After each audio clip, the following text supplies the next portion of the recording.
was a little off.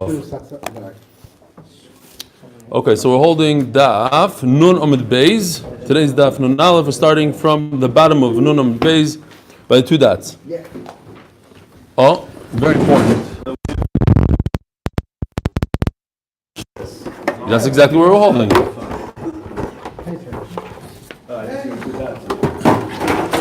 All right, now we got everything.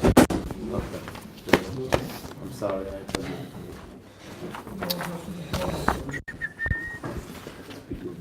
Okay. Once again, this is the animal, Rabbi Isai. In the Mishnah, my favorite picture now. In the Mishnah, we had. This is the keva. The food goes in, goes to number one, then goes to Beis HaKosos. Then goes from the Beis HaKosos to number 3, which is the Hemseis, and then to number 4, which is the keva. And then goes back to the Beshet. Well, I didn't go through the whole 1, 2, out, back. Beis HaKosos out, then back in. Fine. So we're talking about the Beis HaKosos and the Hemseis. The Beis HaKosos is number 2, and the Hemseis is number 3. Beis HaKosos, we know, looks like a honeycomb. I didn't bring the picture today, but we know what it looks like. Says the Gemara, Hemseis u'Beis HaKosos, that if there's a nekev in the Hemseis and the Beis HaKosos, it makes the animal a treifa. Tana Rabbanan. If you find a needle inside the Beis HaKosos, the Beis HaKosos has 2 layers of skin. Mitzad echad kshera. If it only punctured the inner skin, then the animal is kosher. Mishnei tzdadim treifa. A nekev is only when the needle goes through and through both skins. Now, if you're not sure when the needle fell into this Beis HaKosos,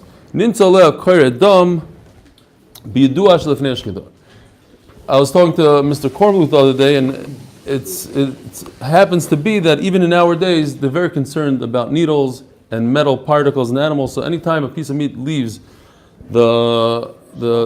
not the shlachtas, the packaging, it goes through some sort of device, a metal detector, and they're very careful because you never know what an animal eats and what kind of metal is inside the meat. So you should just know that there is that issue today. Does it go into what? No. Interesting. Have you ever found it here? And liquids. Hi, shalom aleichem. Machalach. Fine.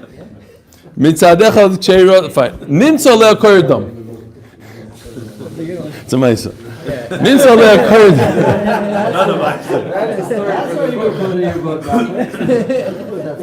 Nimtza le'akoridam. So you have this needle. You don't know when it got there. So Mr. Kornbluth is talking about in his factories. They have when they do the. He does a lot of quilts and stuff, right? You do feathers. So over there, you have metal from the manufacturing process as they're putting the feathers into the pillow, and the guy, sometimes the needle breaks off, it goes into the pillow, and it happened already that people lay down in the pillow, and it's happened. Wow. So therefore, over there also, but that we know that where the metal came from. Sometimes a goose comes into the factory with a needle already in its feathers. So the same thing is here. We don't know if it's from before or after. So if we have a shaila, so we check the needle. If there's a little bit of blood on it, then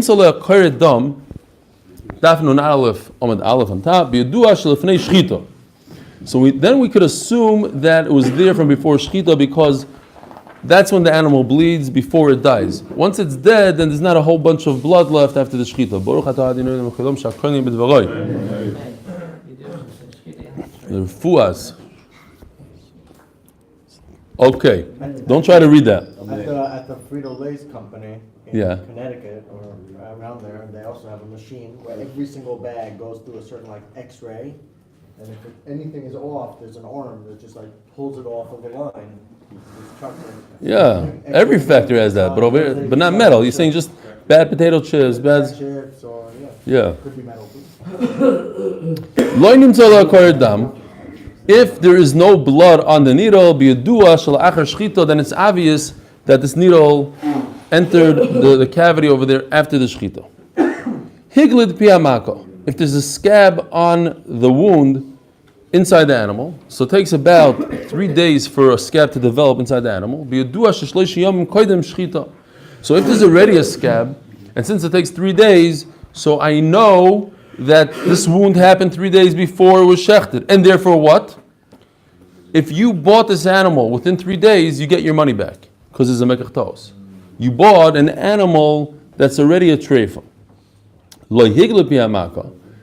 However, if there's no scab, and you want to go to the seller and say, hey, you sold me an animal with a hole in it, he already has the money. You, the buyer, have to prove that it happened beforehand. How long does it take nowadays from shechita to client? To client? Yeah. Oh, it takes a bunch of days. Well, first of all, you have to do the whole the melicha takes almost a day, and then you have to dry it out, and then they put it back in the fridge, and then they have to package it, and then because by the time it gets started to stroll from Europe to here is probably a week, and then it only has like another week. And they still have this fresh meat. It is fresh. It's kind of fresh. Or they could put gas on it. They have different tricks. They could gas like a chicken. They could gas it, and it gives it another 2 weeks. Right away, anyway. Meat when you come after you chef it, it's aged. Right. That's what I'm saying. They put it in the fridge for a little bit. They there's certain. Yeah. Chaval Moshe is not here. Where is he? He's in Europe. He's in the Shlachtais. Hi Moshe. He's not watching. All right. Lo yiglo bli amako. Amoitz mechaver el Rav. Ask the Gemara. Ma'ishtem ekol nekuve dalma. If you find a hole in the lung without a needle, so you don't start saying, well, let's check if there's blood, no blood. You have a hole, it's a hole, and finished. How come all of a sudden over here when you have a needle, then you start asking questions? Does the needle have blood or not blood? The afagav the lekedam tarif mar.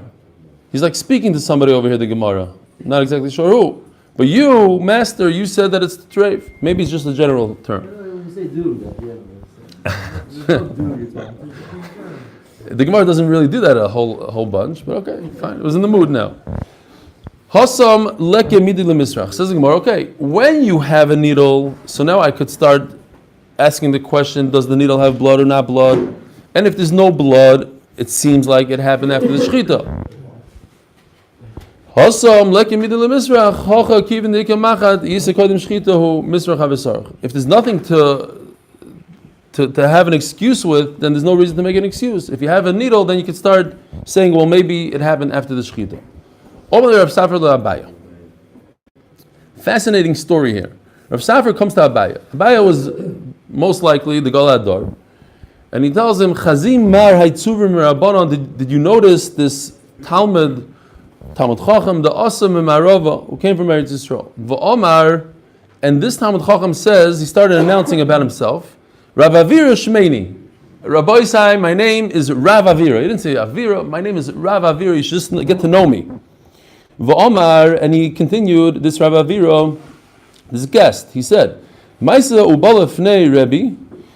So says Rashi, this is Rabbi Yehuda Anasi, which is very interesting because it seems like Abaya and Rabbi Yehuda Anasi didn't live in the same generation. Rabbi Yehuda Anasi would be way before that. So unless Rabbi Avira lived for a very long time, but it seems like he was young because it says Tzur Mirabanan. Okay.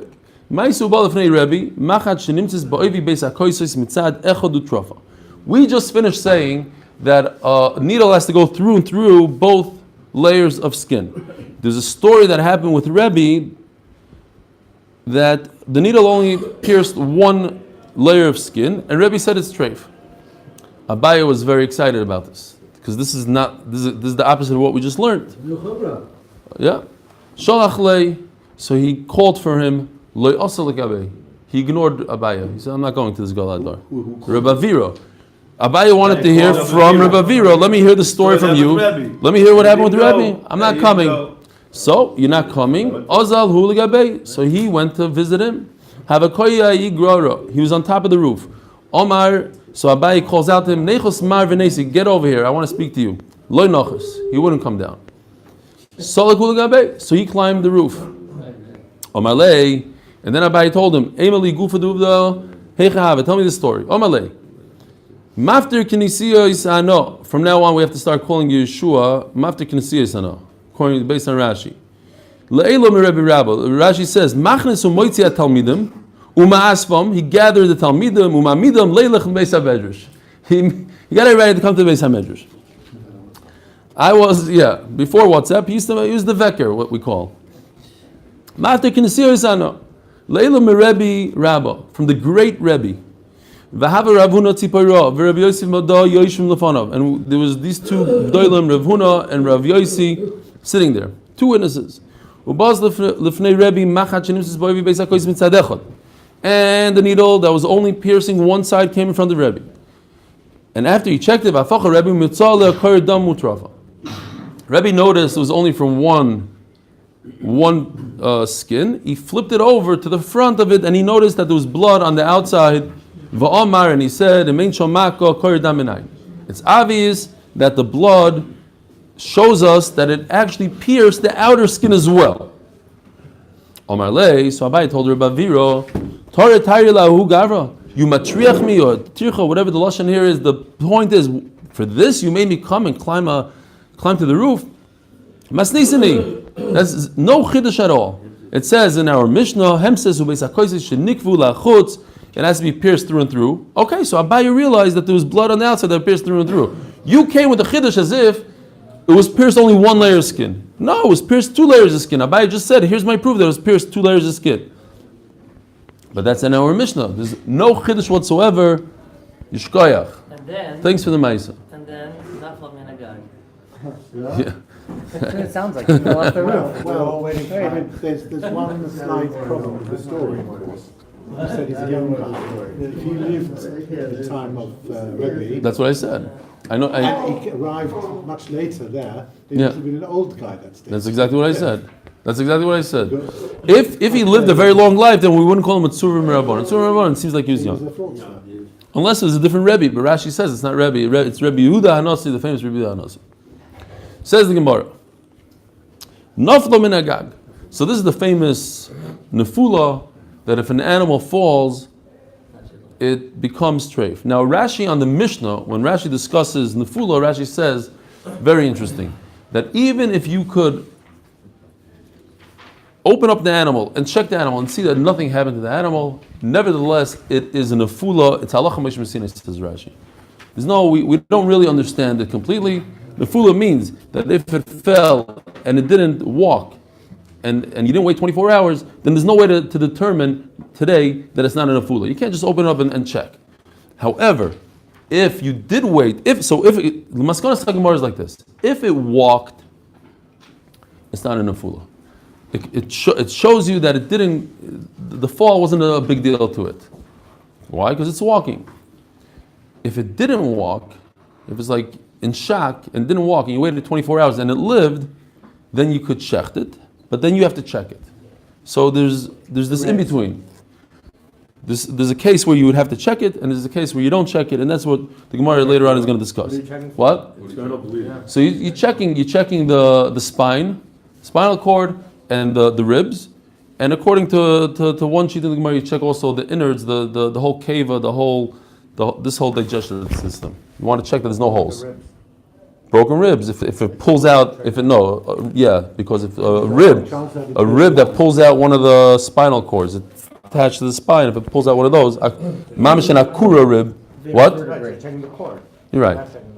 But you check the ribs because you want to see if it pulled out a piece of that cord, not the cord, the spine itself. Very often a broken rib can pierce the lung. So that's something else. We always check the lung anyways, regardless. Nafla min Agag.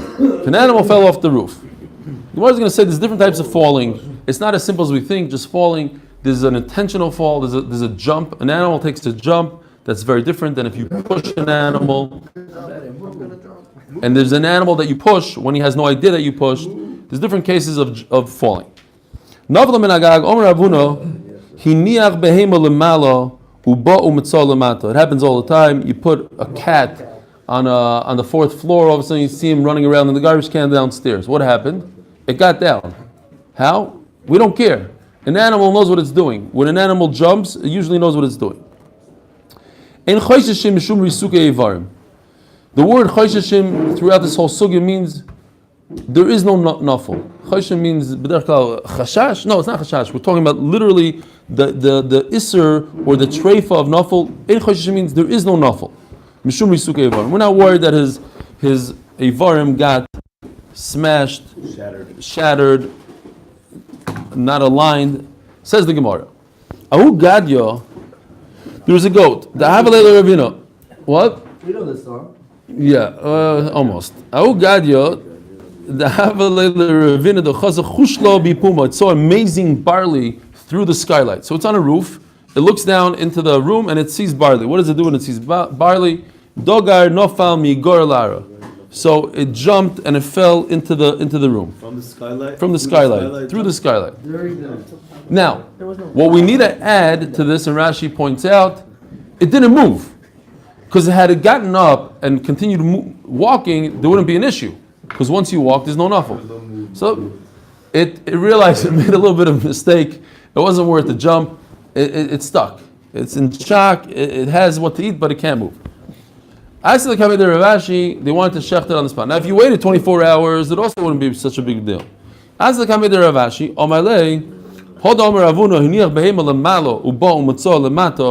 this is what we said, that if you put an animal up high and you find it down below, there's something for the animal to grab on. It could grab the wall.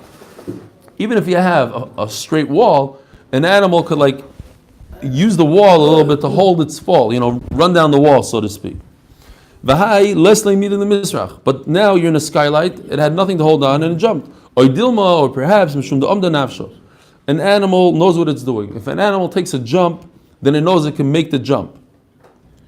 Somebody told me yesterday he witnessed a cat. He was chasing a cat on his mirpeset, and the cat literally jumped off 4 flights. It landed on its feet and continued walking as if nothing happened. So if the cat took the jump, the cat knows. It's not going to jump off 30 flights. It knows it's 4 or 5 flights. Between a cow and a cat. Okay, but we're talking about 10 tefachim. We're talking about 10 tefachim here. You know what 10 tefachim is? This high. This is bad. This is nuffle. Right over here is nuffle. For a cat to fall from there is also pretty... Okay. I don't know But how? You guys come from Mississippi. The story last week of an alligator that killed A woman? a woman. Yeah, I saw that. There was an enclosure fence that was 10 foot high, and this alligator went up on its tail, could lift itself on its tail, and just grabbed her and Pulled her in. Yeah. I was completely shocked that she could get that high. 10 feet. And the alligator- And we're talking about 10 tefachim. 10 feet. Yeah. Sorry? All right. This was a very delicious looking woman. She probably bothered him a lot. No, she used to feed. She was very fun. She was an employee of the zoo. She wasn't happy. All right. Zok the Gemara. No, not at all. Not even a little bit. V'hai nami omda nafsho. Says the Gemara, Omalei mishum the omda nafsho. So this is la halacha. V'hai nami omda nafsho. That an animal could gauge the jump, and if it jumps, then there's no issue of risukei varim by an animal, regardless of how high it is. Says the Gemara. If it jumps on its own, we're not worried that it fell. Right. If it jumps on its own, here's the bottom line. On its own, then we're not worried about risukei varim at all. Here it jumped on its own. Yeah.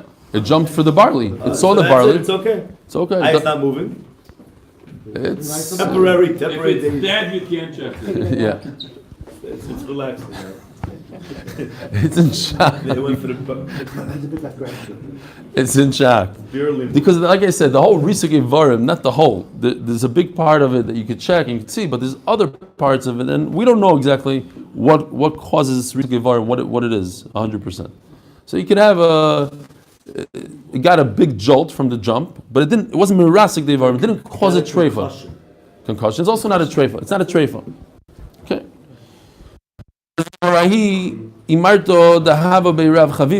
There was a sheep that we had by Rav Chaviva that have a shodron kara basraisa. Its back feet were just dragging behind it. So it was schlepping its front feet. It looked like paralyzed, basically. Omer Rav Yemer, hay shigroino nakte. If you look in Rashi, very interesting. Shigroino. Rashi says, you see what it says? Can anybody read it? Shigroino. I read it krampe, a cramp. That's the taich that has the kaftzut. It says on the side over here, krampa means the kaftzut. Basically, it's a cramp with the N. Cramp. Yeah. Akoponim, he had a major cramp. So that's why he's dragging his feet. Supposedly, it happens a lot with animals. They get cramps in their feet and they drag their feet. Maybe it literally had a cut spinal cord. And they opened up the animal and they saw that Ravina was right. Says the Gemara, here the Gemara says, it's very common to have these cramps. And we could always assume when an animal drags its feet that it's from a cramp and not, you don't have to go think the worst. And if it fell? This has nothing to do with falling. This is just dragging feet, a dragging foot animal. Oh, Ravuna. Now we're going to falling again. You have two males fighting each other. I have a beautiful picture actually.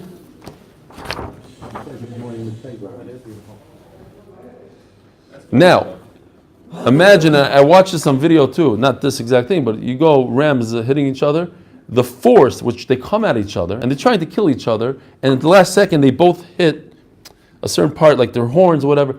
But if you were standing there, you'd probably be cut in half. It's like unbelievable force. So the Gemara is asking if this force is similar to falling off 10 tvachim. You just fell off 10 tvachim, it causes risuk. So shouldn't this destroy his entire body? Yeah. Not only do they do it, they look like this, and then they go again. Like 5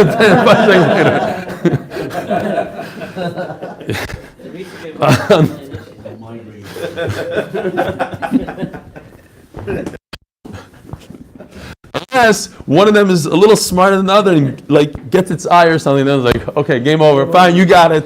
You win. Right? Says the Gemara,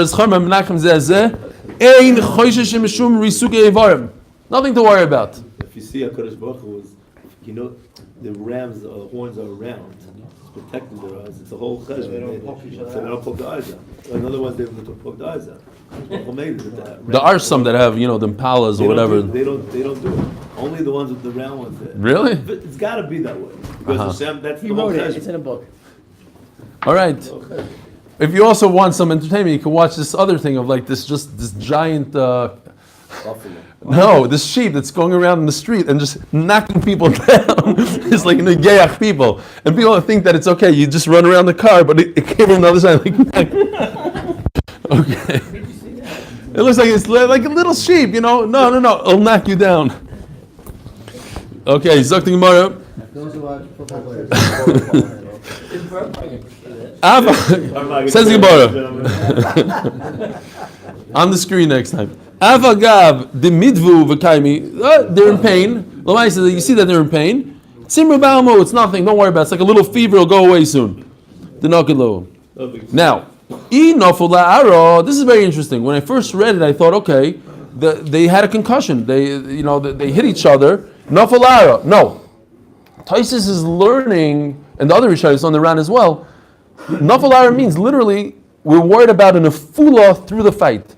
These two guys are hitting each other, and bam, he just fell from this height, boom, to the ground. It's an awful. Not because he got a knockout from the head, and that caused a problem here. No, his body fell to the ground. Why is that a problem? Very interesting, Gemara says. It says it's only 4 What does it say? What? When two rams hit each other, they fall to the ground, it's only 4 times. Right, exactly. Thanks. Right, Tosis says it's only 4 tefach, and yet it's a problem because usually we say the problem is 10 tefachim and over is only 4 tefachim. Why? What's the hesber? The pshat is because the ram thinks he's going to win. Why is he going at it? He thinks he's going to win. He has no idea he's about to fall. So it's an unintentional fall that from 4 tefachim could also cause a lot of damage. That's why it's not possible to this. Oh, you're talking about gambling. Ah, what's the lashon over there? No, Misar Kubi, but Rabbi Yehuda says it's also because not asmachta. Thank you. It's asmachta, and over here there's a asmachta. He thinks he's going to win. Very good. Yeah. Omer Rav Menashe, Hani dichre de ganve. These goats that steal. No, I'm kidding. Hani dichre de ganve. The people that steal goats. The ganve ein choshim mishum risik evarim. We're not worried. So what happens is you have these guys that go into the barn at night, and they chuck these animals over the fence. So now we have to worry. Maybe these animals are trephus. So no, we're not worried. Why? Because they're going to make sure that the animal falls on the rear end, not on their side. Because if the animal falls on the side, it's really a problem. But they need these animals to jump up and follow them away from there. So they make sure the fall is a good fall. The implication being that these are fum ganovim who don't want to trade. No, they are ganovim that need the animals to follow them. The animal won't follow. What good do they have if they have an animal lying on the ground like this and knocked unconscious? They need animals that are good, and they're going to start leading them away from the house. They end up on the rear. So they should follow them. Now, hadrinu, very interesting. If for whatever reason they return them to the barn, because then they just chuck them over the fence, they want to get rid of them. Now, the cops are coming, so they throw the goods back over the fence, then obviously they don't care how they fall. If they're yidden and they decide to do tshuva, they want to do tshuva the right way, and they make sure that it falls properly and it's not in a fula. You have a very long stick, they hit the animal from the head all the way to the tail. They start out by the tail and hit on. This is basically diffusing the hit, the makkah. So if you can diffuse it on the whole animal, that's not going to make an afula. Keneged kol hashidra kulo, even if you hit it on its spine, but the entire shedra. But if the stick is short and it goes only halfway down the spine, and then it's like an afula. He just got a whack halfway down his spine, and it didn't diffuse it on its whole body. You have to. That's like an afula. There's no difference between an animal falling on the ground or you bringing the ground to the animal, so to speak. You took the stick and you gave him a whack. If it has knots in the stick, like little branches coming out of it, so again, then what's the word? Not the hit. The impact. The impact is not. It's more. It's located in one area, and that could cause a problem. It has to be diffused on the entire animal. Long, you're saying. Even if it's long, but it has one knot in it, one branch sticking out somewhere. That branch gave him a zetz and might have broken his rib or his spine. Now, if you hit it sideways, if this is the animal and you hit it over here this way, that's the same problem in fula. If you hit it that way on the length, then it diffused it. But if you hit it sideways, same problem as nefula. Omer Rav Nachman. Won't hit the chut hashedra. What? Sideways. No, to the chut hashedra, up its back. On the way up. Yeah, not on its bottom. Well, I'm saying if there's ribs there, if you hit it by its ribs, by its spine. Omer Rav Nachman. Beis harechem ein boy mishum risukei ivarim. Says Rav Nachman that childbirth is very traumatic. It basically crunches the whole baby. So maybe there's risukei ivarim. Says Rav Nachman again. If we see that usually an animal, if you ever watch these videos in the jungle, they give birth, within 4 minutes, the animal's running almost at the speed of the mother. But this animal did not walk. So now we could say, maybe it's because it had risukei ivarim, it's a nefula. It just went through a traumatic experience. This particular animal, you can't check. Now, obviously, most animals are not risuk because they live very long. But this one, because it's not walking, maybe you should not be able to eat it today. I want to eat it today. And it never got up. So maybe it's in a fula today. You could, under 8 days, but for carbon. Yeah. Yeah. Right. Yeah.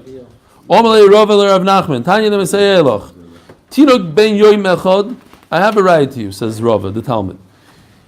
It says that if you have a baby that's a day old, a human being that has a ziva, so it's mitama. There's 5 things that you check out a person when he has a ziva. One of the things is a machla. Now, if you're telling me that childbirth is a risukei ivarim, then it's a machla.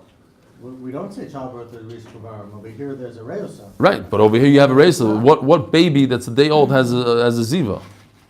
It's a crazy thing to begin with. So I'm going to say, you know why? Because he just came through a traumatic experience. He had a ziva. The Torah says it should come out naturally without some other side trauma. And this is mamish, the kid went through with trauma. So okay, so he had some sort of ziva. Says the Gemara, okay, there's not a big raya. I'll just push off and say that particular case is talking about that there was a cesarean, so it didn't have a trauma. And it had a ziva, and memela, you can't prove from a ziva that it's not a trauma. Or it is a trauma. That particular case didn't have a trauma. The Rashi says, how did you have a cesarean? It was with some sort of chemical. Not that they cut it open, because I think if you cut it open, then the animal would die.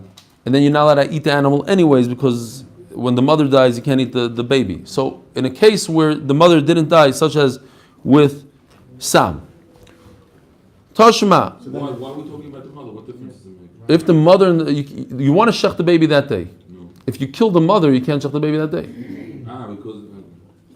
I don't know why Rashi says it happened with Sam. I don't know. I didn't see anybody that's really talking. I'm making this up. Could be. What? There's a ziva with an animal. No. The ziva we're talking about a human. We're talking about risuk ivarim of childbirth. It wouldn't be a difference between a human and an animal. If it's a risuk ivarim by an animal, it's a risuk ivarim by a human. The what? What you just said. For real? The Tersaliyah. Go on. Okay. Isn't maybe isolation like Yeah. If it died naturally and then you check the skin, that's the problem. Yeah, that's what I'm saying. But the mother is still alive. Fine. This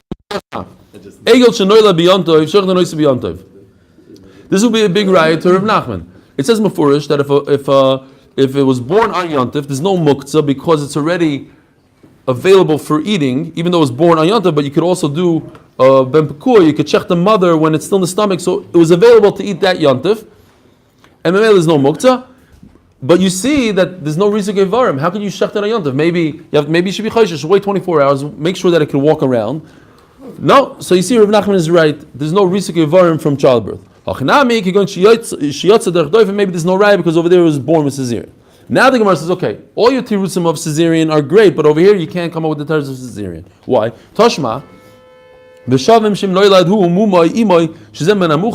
machloikes if a b'char, the firstborn that goes to the kohen, if he developed a mum that day, whether or not it's muktzah, not muktzah, if you're allowed to shecht it. Over here, everybody agrees that if it was born with the mum, you're allowed to shecht it. Why? Because it was never a b'char. It's a b'char, but it was never right for the kohen because it was born with the mum. Now, and if you're going to come up with the same doichak, that's talking about cesarean. We're talking about a b'char. You can't have a b'char. It says peter rechem. Peter rechem is one way, but the Gemara brings even a bigger raya. All korbanos, not only b'char, they have to be born naturally. And if it was so, you can't come up with the terrace that was cesarean. I have another interesting case where there's no doubt that it's not a treifa, that's not oval, because the pashat stood up. Once it stands up, then it's not a treifa. So in a case where it stood up, then you're allowed to shecht it. That's what the b'char is talking about. That's, you could say the same terms on the other things maybe. No raya to Rav Nachman that childbirth is not considered a nafal. V'amar Rav Nachman another halacha. Beis hamidbochayim ein bo mishum risuk ivarim. I printed this picture just because I thought the artist did a great job with the eye. You have to see how this animal is looking. It's like, what are you doing? Check this out. It's like, you guys crazy? I'm about to fall off this thing. So, akoponim, in those days, today we have a box. You take the animal, you give a little push. Sometimes you have to use an electric current.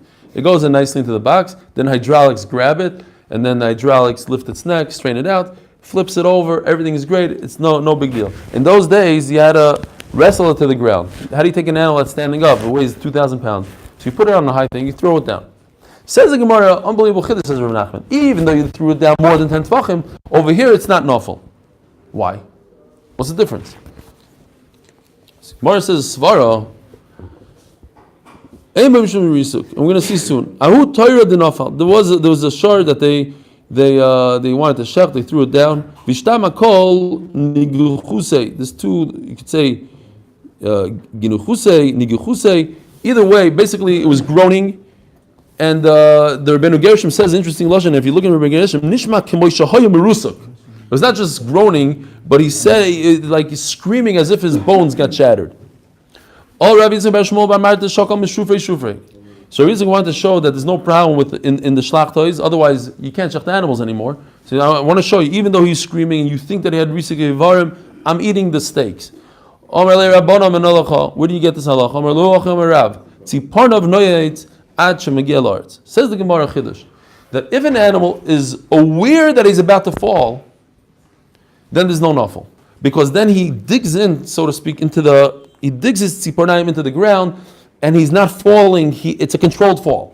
When it's a controlled fall, then it doesn't shatter his bones. Screaming afterwards, it doesn't matter because he was controlled. An animal knows that he's about to fall, so he puts his feet down in a certain way. What does he And not what? know? He got scared, that's why he's screaming. It was not a scream. It was screaming of Rizik Givar, but it was.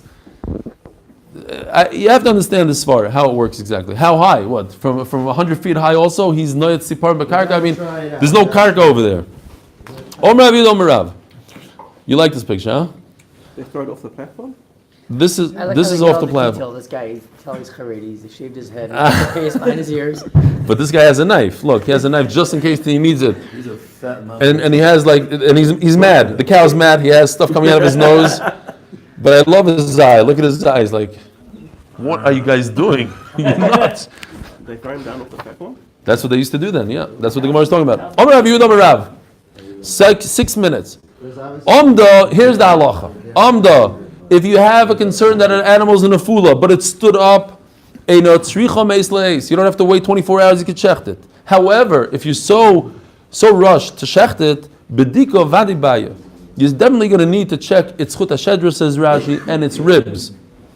Hocha, but one more step. Amda, you have to check. Amda, you shecht, but check. Loy amda, checking doesn't work because halacha mishum Sinai, we have no idea what could go wrong. We don't know. No checking. But amda, it gives us at least the opportunity to check. Now, step number 3 is the best. Halcha, literally walk. That's what my father's trying to do in Bnei Brak, to see those chickens walk. Eino tzricha b'dika, then you don't need any b'dika afterwards. There's no concern whatsoever. Rav Chia bar Ashi Omar, achazu v'achazu tzricha b'dika. Even if it walked, you still need to check it. He doesn't hold like that. Omar Rav Yirmiyah, look in a second. The Gemara is going to say halacha. This is a very interesting halacha. That if you see that's about to stand up, I'm assuming. Look, it's over here. We went through this whole ma'isa. We pushed it off. You don't want to say, "Oh, let's see it stand up," because then you're gonna have to bring it back to the top. So as soon as it starts going with the hand, like, "Oh, okay, shecht it now," because it's about to stand up. You don't want to literally see it stand up because then you didn't gain anything. You have to push it back down again. Exactly. Then you have to pull it back to the. It's like if you hold, you have to make an alageth on alakos. So you need another alageth on alakos. Yeah, I have no idea what you're saying, but I believe you. Now this is not even just sticking out the foot. I don't know. Ninara is maybe it shakes its body. You know how like it goes like this a little bit. It's indicating it's not even pulling out his foot. That's enough. Says the Gemara of Ilchaza. What? I thought they can't get up once you tip them over. Cow tipping, they can get up. They can't. But if you tip, I don't know. I have no idea. No, but that's only when they're sleeping. Says the Gemara of Ilchaza. Yeah. Because they're standing up. Right. I've seen it. It works, and you shouldn't do it because that's a nefula. I'm saying that's a nefula. You shouldn't do it to Jewish to another cow. What? Horses you can put down. They can't. You're right. It's not 10 tefachim, but we said if 4 tefachim, even if it doesn't know b'chlal. I hear. Vilchasa, over here, the Rishonim say this Vilchasa is just brought from Rishonim, it's not actual Gemara, although there's a Rashi on it. Vilchasa, heicha de nafla min agag b'deloyada, if it fell off a roof not knowingly, va'amda, yet it got up. So over here, the Gemara says, Mufurish, it's not enough for it just to stick out its foot, it literally needs to stand up, v'loy halcha, but it didn't walk, tzricha b'dika, you have to check it. You don't have to wait 24 hours. If I walk, so what do we have? Basically, we have, if it jumped on its own, it's 100% good. If it fell, then you have to see if it could get up, not get up. We have the negicha thing, which we said even less than 4 tfachim. We have the ganovim. If the ganovim threw it over a fence, but it landed properly in certain parts of its body where it doesn't get hurt, then it's fine. Other parts will be in a fula. And then we have the very interesting halacha that if an animal knows that it's about to fall, yada, then we have this concept not part of in the karka, which makes it not a treif. Says the Gemara, Nefula sha'amru. Where do you check it? You check it in its intestines. So this is a case where it stood up and didn't go, or it was after 24 hours. What do? You check the intestines. You have to check the whole inside, meaning, says Rashi, you check the spine and the ribs. What about, aren't you concerned that the cotton, the veshet, went out of place? No, they're very strong, the animal moves its neck all day, so we're not concerned. We only have 2 minutes. The Gemara, I've never seen a Gemara like this in my life. The Gemara is going to bring 27, no less than 27 materials that an animal fell on. Why so many? I have no idea. If somebody has a pshat, let me know. Maybe these are the materials that are very common for animals to fall on. But such detail and so many materials I've never seen. Omar Shmuel. Animals or birds? This is birds. All birds. Sorry, birds. You take a bird and you forcefully throw it into the water. We know, like from a certain height, water is like cement. Water could be a problem. Now, birds are much more sensitive than animals, obviously. A fall for a bird causes a lot more problems, even on material that for an animal wouldn't be a problem. Just like an animal gets up and walks, so for a bird, if it swims its length, its body length on the water, that shows that it's like walking and it's kosher. That's dafka if it goes upstream, because obviously, avol, milamalo, lilmato, if it goes downstream, then there's no raya, it just was floating there. And if it's standing water, less limbo, then we don't care, says Rashi, even if it's upstream. I have no idea what Rashi means. If you have a pshat in Rashi, there's no stream. It says less limbo, Rashi says there is a stream. Maybe Rashi means there's a minor stream, but not enough to make a problem. Which way? What? In other words, it could swim. We don't care what way it swims, as long as it goes. If you have wood chips in the water or like leaves in the water, where you could gauge the speed of the water, and it went quicker than those things in the water, so you see, even though it's downstream, you see that it propelled itself. That's all we care. Glima matiach. What if you have some sort of like, what is it called on top of your agagon, like a taut piece of plastic. What? Chayshinon. That's a problem. The bird could get killed by that. Deloy metiach, but if it's like soft, it's not a problem. Ufam ufaf, if it was folded, not a problem. Islo mekarve kitrei chayshinon. If you put out some sort of net and it has knots that are close to each other, like on my porch once in a while, we have birds that hit the glass and just die on the spot, because it's like, that's pretty taut, that glass. It's a problem. Loy mikarve kitri, but if they're not close to each other, loy chayshinon, maybe it went through the net, but it absorbed the impact, so it's not in a fula. Kitna, if you take cotton, the avid betune chayshinon, you make bundles out of it, it's a problem. The haigisa l'chashin. Here's the interesting halacha that if you have something round or something and the animal hits it from an angle, so it's not like head on. It kind of absorbs the hit and it falls to the side. But if it's dead on, that's a problem. Isur yasa what? Isur yasa if it's reeds, chayshinon, kitna the daik v'nofetz l'chashinon. Over the Gemara says there's 2 parts of flax. You have pounded and combed. Nofetz is combed. So the Gemara Mamish goes into detail. Dayik, if it's just pounded, veloy nofetz, and it wasn't combed, chayshin, it's a problem.